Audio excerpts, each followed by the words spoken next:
Welcome to Icons in the Making. I'm your host, Heather Stern, CMO at Lippincott, the creative consultancy behind some of the world's best brands. Join me as I sit down with the leaders of today's most influential brands. You'll hear stories of transformation and walk away with a new perspective on what it means to be an icon. This is Icons in the Making.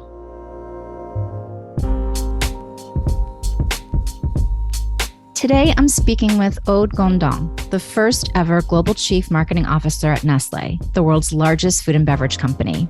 In this role, she oversees Nestlé's 2,000 brands across 186 countries, has brought together the marketing and digital teams into one, and recently led the charge on Nestlé's 2050 sustainability roadmap. She's a true global marketer, having worked for some of the world's most admired companies like Google, P&G, and L'Oreal across 5 continents. But above all, she's deeply passionate about using her platform to build a better future, more equitable, sustainable, and purpose-led. There's so much ground to cover, so let's get right into it. Welcome, Aude. Hello. Thank you. Thank you for having me. Absolutely. Well, let's start with the question that's on everybody's mind. Why does Japan have so many flavors of Kit Kat, from matcha to baked potato and cough drop flavor? I'm asking the same question.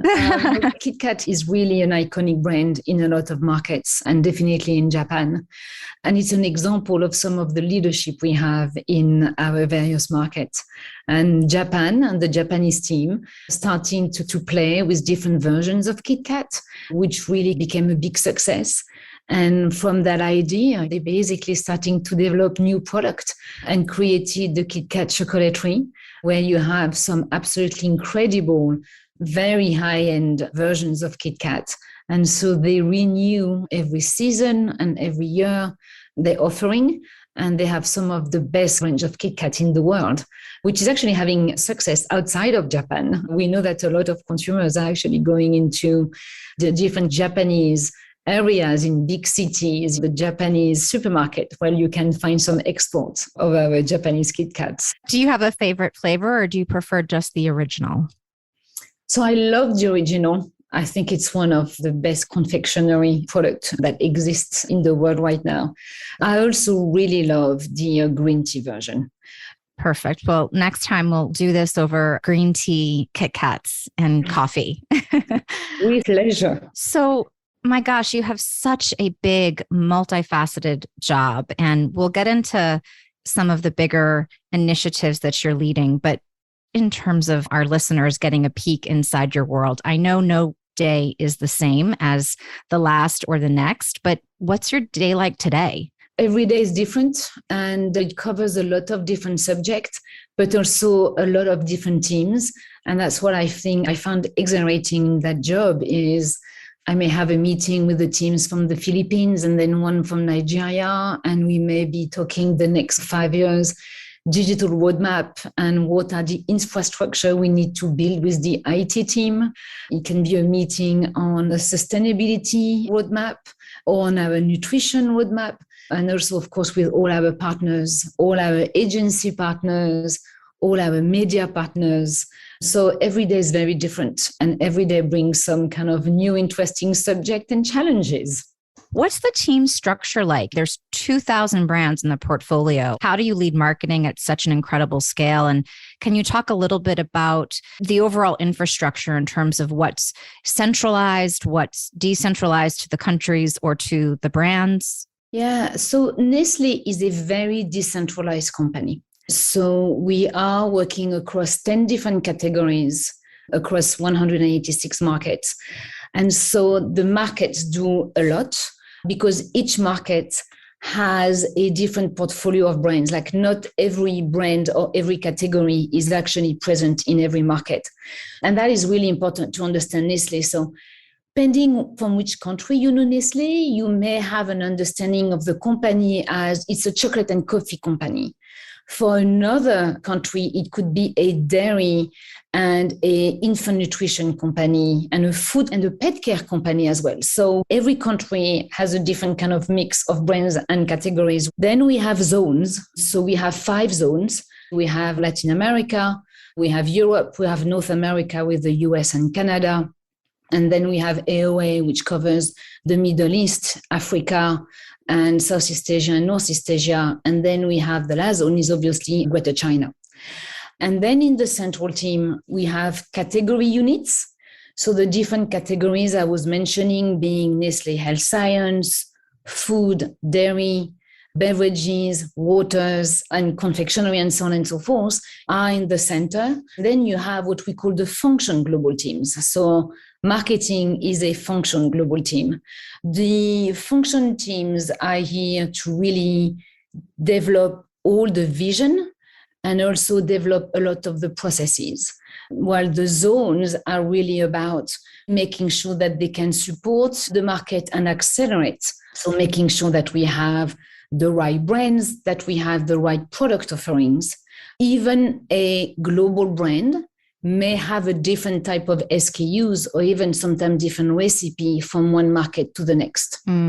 So what we do is we really adapt. At the end of the day, food and beverages can be very local taste, local habits, but also local nutritional need. So for example, if we know that in a market, there will be a deficiency in iron, for example, we would make sure that we would enrich some of our product with iron to be able to actually cover the needs of the local population. So that's up to the level of details that we go into in offering from one market to the next. It's a level of localization that I certainly have never thought of. You think about different cultural sensitivities, but really getting down to the science of it is pretty amazing. Yes, and it's something that the company is very proud of, and it's historically always been the case. We have more than 200 factories in the world, so we actually have factories everywhere, and we have more than one factory in any given market as well, which really enable us to produce pretty close to the markets, but also that's what gives us the flexibility to really have very different type of SKUs and very different recipes. So we can be as close to possible as the needs and the taste of our consumers. That is what sets us apart from a lot of the big food companies. So it almost seems obvious that you would have a central global CMO role, but this is a first for Nestlé. Tell me about what intrigued you about that and how the shape of the role and measuring the impact of the role has evolved since you took the helm. Yes, it's part of one of the challenge and the opportunity that really interested me. It was the time where Nestlé was really thinking, before you had what they called e-business, which was a bit of the digital capabilities, and I would say more kind of pure traditional marketing separated into two different teams. And the idea was really to develop a new team which would really embed the food funnel of marketing. So coming from consumer research to design, to brand building, to obviously media practices and so on, as well as building data analytics, audiences, and all link obviously to e-commerce. And so that was a big shift for Nestlé to step into. And I think the big challenge was to potentially get lost into a lot of different subjects, because it's a lot of different kind of teams within a team in a way. And as you said, not being very clear on how do we look at success and what are the KPIs. And so one of the things that I quickly did was look at, okay, where can we make a difference? Where can we have an impact? There's plenty of subjects, but what are the key ones where we believe we need to step in and accelerate? And obviously, digital was one of them. We clearly set up a roadmap for us, which obviously is an official one because we shared with our investors, where we want to have 25% of our sales coming from online. We want to have 70% of our media investment being online. And we want at least 400 million of first-party data. And as soon as you build this type of 5 years objective, it really helps then to look at, okay, we are an FMCG company, we have brands. And so what do we need to do to be able to deliver on these big objectives at a global level, at a zone level, and at a market level. And so that's the way I would focus, to make sure that it was simple enough and clear enough that the whole organization knew what we were trying to achieve. That's fantastic. And obviously, a lot of it is about future-proofing the company and taking a lead there. Prior to this, you were at Google, and would love to hear what that experience was like, because you were in a number of different roles, but things that you've drawn on from that experience in this new role. Yes, the 5 years at Google were fantastic to really understand the digital platforms and the products, the world of data as well, but also to be very, very KPI driven. It was a fantastic school for that. I kind of knew where data was going. I was working on Android and Google Play and Chrome as some of the brands I was leading there. So the whole future of cookieless, of first-party data and so on was obviously at the heart of everything that I was already working on. Mm-hmm. So that I knew of where the future was going to lead us and what kind of new era of data and digital we were entering. And then the ability to really have a clear plan and put a plan with clear KPI that you can track, because that's where obviously Google as an organization is fantastic at, really helped me. And so that's definitely what I took from my years at Google. Every organization has a unique culture. There's been a lot that people talk about with regards to Google's culture. Tell me about the differences from going to Google to going to Nestlé, and what would you say surprised you? Yeah, it's interesting because I discovered some commonalities that I would have never expected. One of my biggest surprises when I joined Nestlé was the spirit of entrepreneurship. Again, because you have a lot of different opportunities, there's a lot of markets, a lot of brands and so on. The company is actually amazing at giving the freedom. If you have a great idea, to work on the idea and really to launch it. And so that's why we have so many brands and so many products as well, is because if it makes sense for a business or for a consumer, then there's no problem in doing it. And so that was for me the biggest surprise. And one of the closest things that I had with Google, which also had a real kind of entrepreneurship, kind of startup spirit. The big difference is first the maturity of the company. So I had the joy of being the witness of the 20th anniversary of Google, while Nestlé has existed for 150 years. So that already makes a big difference, because it means that a company like Nestlé has been developing through so many changes in society, in the world, obviously wars, because, being a global company, you can imagine, there's always been conflicts. Well, obviously, Google is still at a very, very early age. There's a very big difference on the past experience, what the company has already gone through, the different changes and challenges. And then obviously it means that at Nestlé, you have some people who have gone through their whole career at Nestlé. Mm-hmm. So you see experienced and expert employees of the Nestlé culture who also have been working in very different type of jobs, because that's one of the things that Nestlé also does, is it really provides opportunities to employees to be able to go from one job to the next and really have a career which is pretty broad, and also different markets as well. So you meet Nestlé people who have had incredible careers, who has been the past 40 years going through the 5 continents. That obviously at Google, because of the newness of the company, you don't have that. So that's been the big difference for me. Well, it's interesting because you talk about that legacy and that history, having grappled with so many things. We've often used the term unprecedented as we talk about this day and age. There is, I'm sure, something comforting, the fact that this organization has seen similar times and struggles. That said, you did start this role in 2020, and between the global pandemic and war and issues around supply chain and a focus on the climate crisis and sustainability, I think you've had your fair share of challenges and issues that you could have never anticipated. Tell me about that and how it's been to lead during this time, especially in a role that really is being formed as you go. Yes, I think like everybody else, it's been a never seen before times. I think even though Nestlé has had these years of experience, I think nobody had a global pandemic before. So that definitely was a new.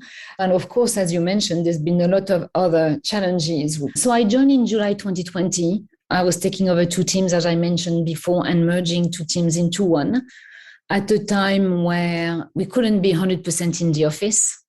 So that was a bit of a challenge because I met a lot of my teams through Teams first. I didn't see them interact with each other. I think when you start in a new company and you lead a new team, being able also to see the human connection within the team is very important. And that's something which I didn't have the chance to see. I saw a few of them interacting with each other, but I never saw the whole extended team. So I spent a lot of time making sure that I would understand their career, what they like doing, where they wanted to go. So to really have an understanding of each individuals. And then at the same time, as build understanding, okay, what needs to be done? What are the evolution that the team needs to put in place? And then organizing that way.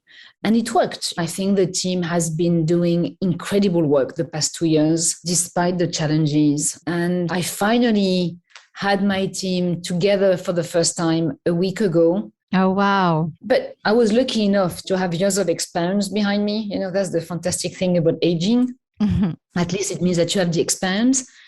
And I worked in different companies. I worked with different clients and I worked in different countries. So I think I developed a muscle in being able to get the small signals on people and individuals.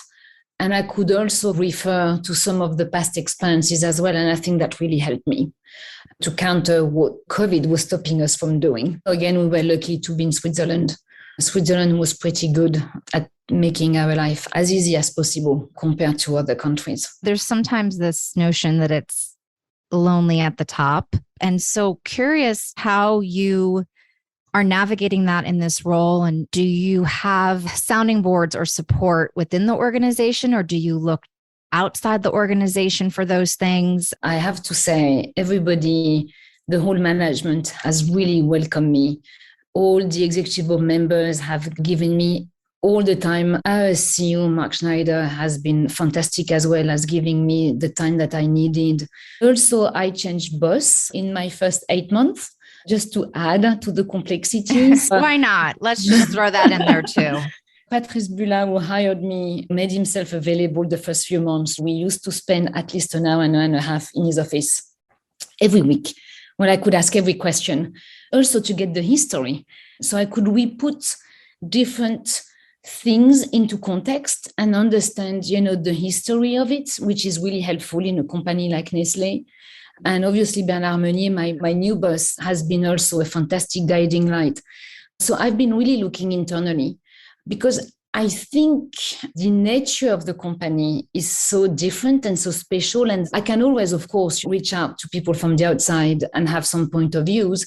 Really, what I needed guiding light a bit was also on the spirit, the DNA, and again, as I said, some of the context of why certain things are being done that way right now, but sometimes would not make sense. Nestlé has a history of working for a very long time with the same partners.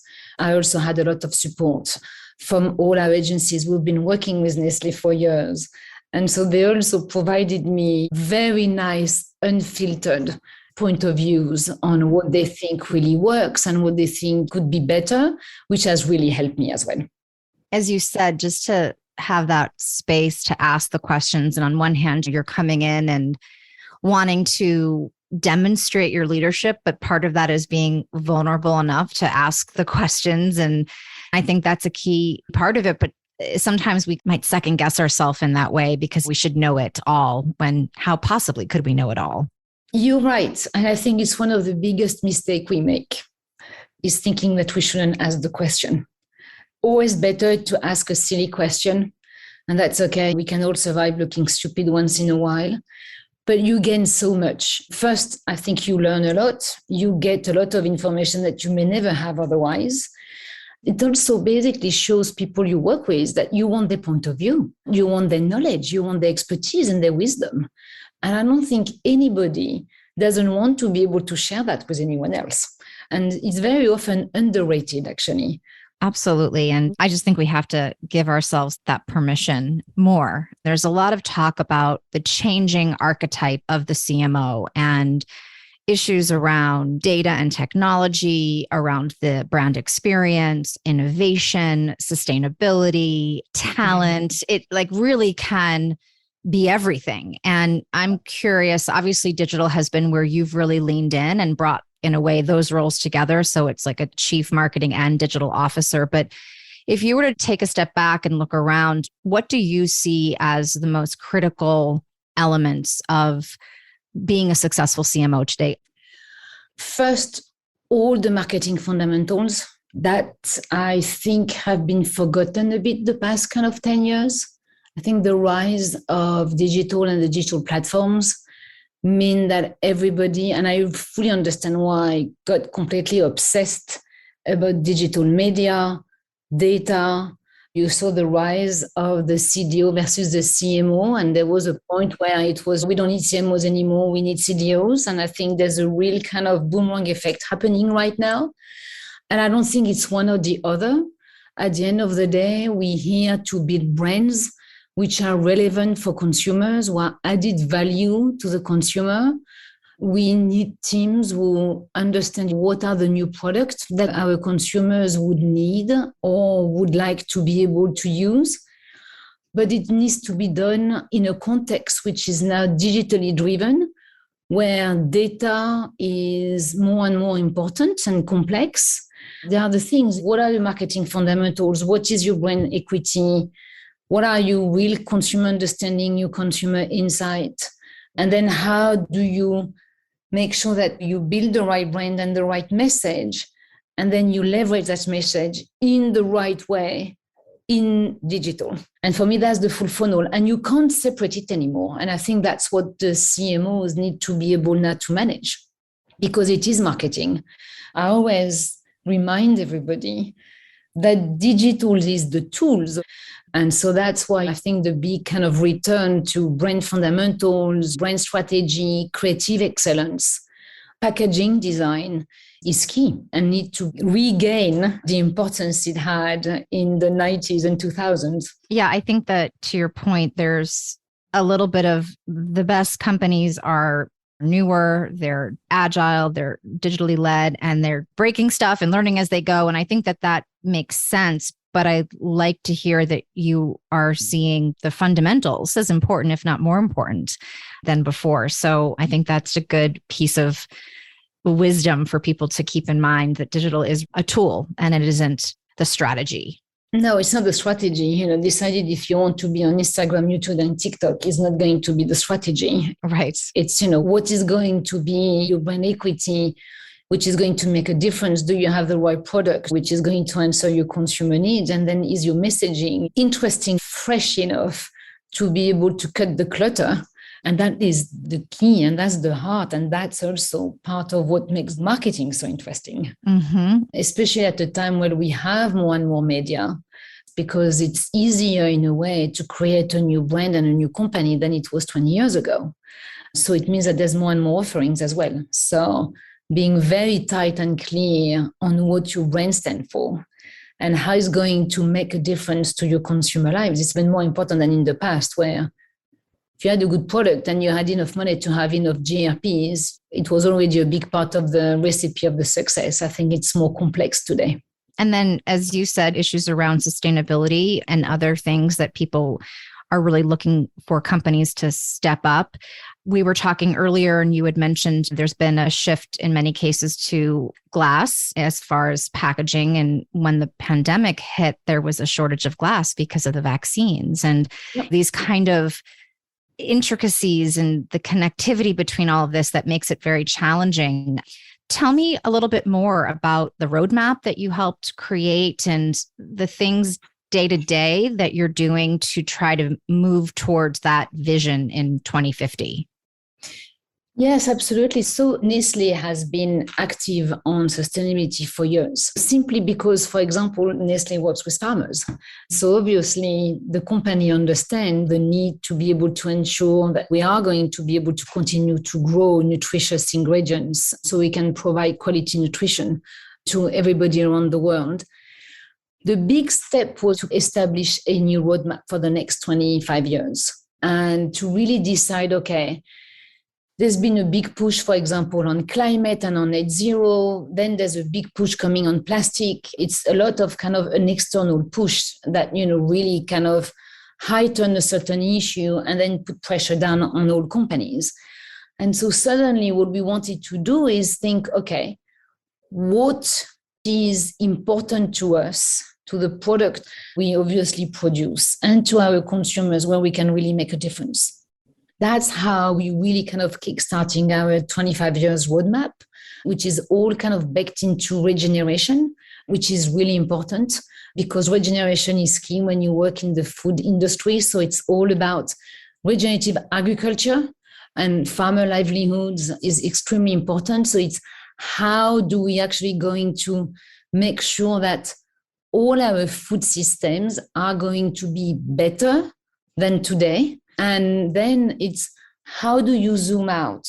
And so that's why we have the plastic roadmap. We have a net zero roadmap, but we also decide to make clear commitments on communities and individuals. So we have launched a cocoa plan. We have a coffee plan with farmers. We work with 200,000 coffee farmers around the world. Wow.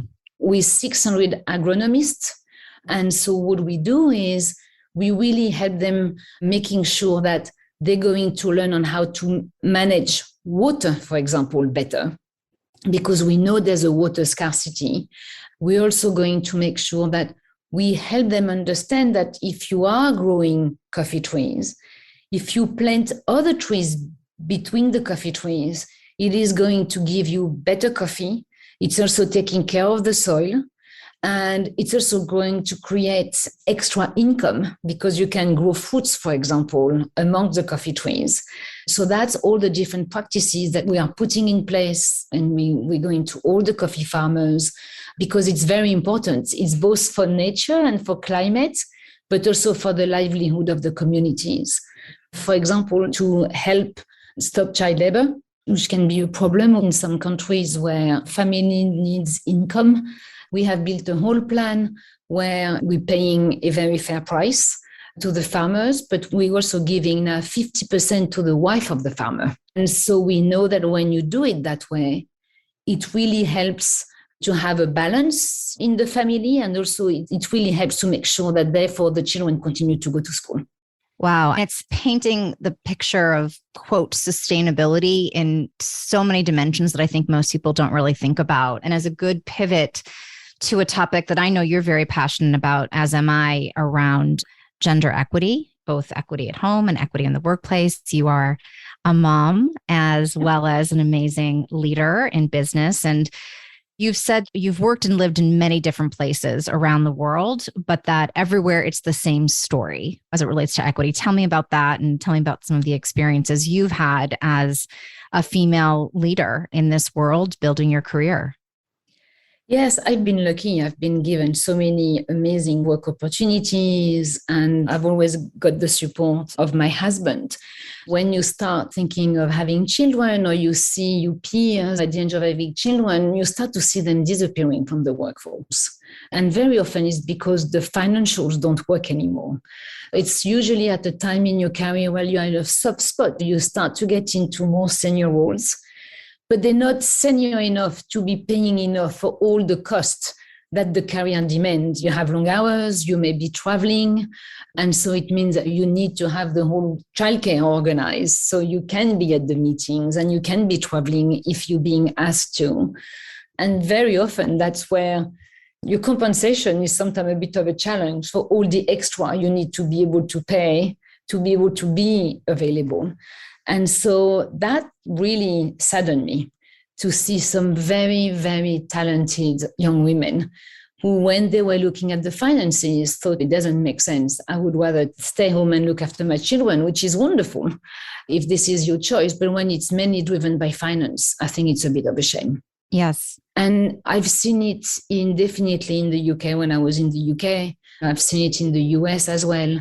Maybe a bit less in France because I think the country has a lot more social services and it's a bit more affordable.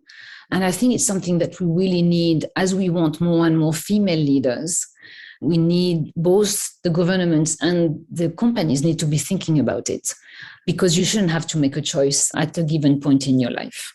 You need to be able to do it all. And that is something which I think we still haven't completely answered yet. I think it's still a challenge today. And we saw it during the pandemic. Yeah. There was the whole discussion of how many women left their jobs because suddenly they were the one who had to do the work and had to do the homeschooling and so on. There was something you said earlier about having it all, and there had been long debates about whether women can, however you define that. Do you think that that's possible? Do you feel like you've achieved that? And any thoughts on how we can change things to get people to a place where they feel like they really can do both? I always say when I'm asked the question that you can't have it all at the same time. Yeah. So it means that you need to be very clear on what needs to take priority at a given time. Between the family and work, I didn't have time for anything else because, I was working a lot.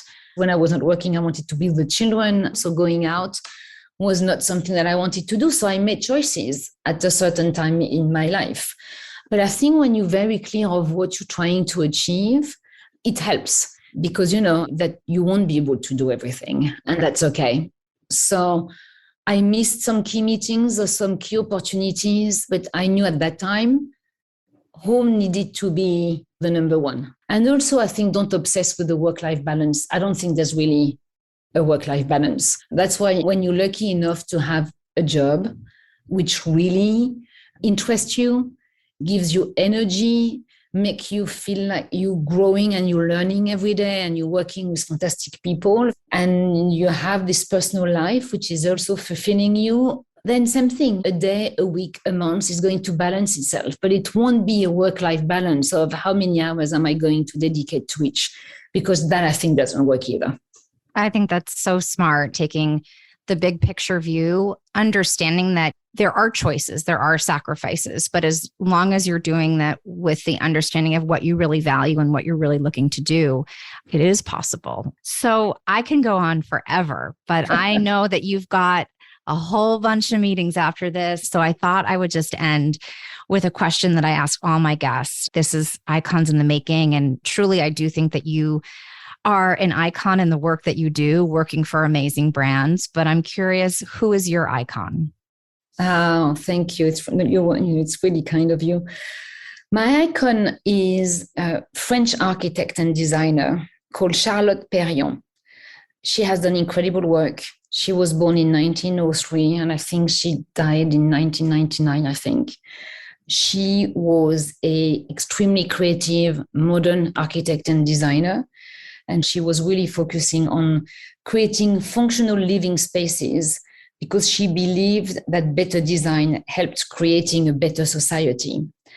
And so already the mix of artistry, creativity at the service of function is something that I really believe. And I think it's the same when you work on brands. There's need to be a function to be relevant for the consumers, and then you need the creativity.